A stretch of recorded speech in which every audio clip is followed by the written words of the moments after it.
mwaka w'1886 mu gihe hari habaye ihagarikwa ry'akazi ryagizwe n'abakozi bo mu mahinguriro McCormick mu gisagara ca Chicago basaba ko umwanya w'akazi utorenza amasaha 8 ku munsi. Mu gihe bariko bagiriye inama y'uko hanga gufatwa nk'akabaja, niyo gipolisi c'ico gihugu cabacucagiramwo amasase n'amabombe, abakozi barapfa.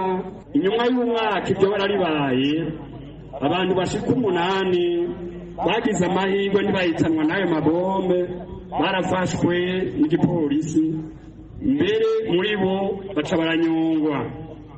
Aho hari igenekerezo rya 11 Munyonyo umwaka w'1887.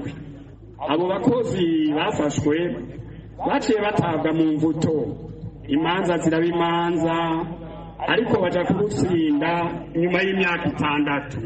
Kubera ibyo baraguye 1889 harabaye ikoraniro mpuzamakungu ryahuje ibihugu byo ku isi bihurira mu gihugu cy'Ubufaransa kugira bahanahana ivyumviro vyabaye muri Leta Zunze Ubumwe za Amerika, kandi kugira afatwe ingingo zibereye kugira ntibize bisubire kuba ahantu na hamwe, kuko ibyo byarababaje ibihugu byose byo ku isi.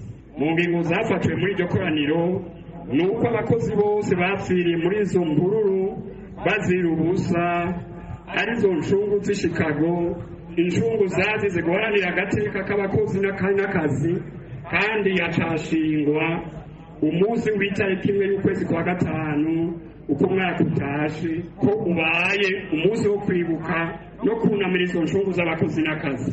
Uwo munsi rero ni nawo watumye haba amasezerano hagati y'ibihugu ikemeza ko abakozi bategerezwa kuronswa akaruhuko rimwe mu ndwi. Hanyuma uwo munsi nawo w'itariki 1 ukwezi kwa gatanu uko umwaka utashe ukaba umunsi mukuru w'abakozi n'akazi, kandi umukoresha ategerezwa kuwemera umukozi wose.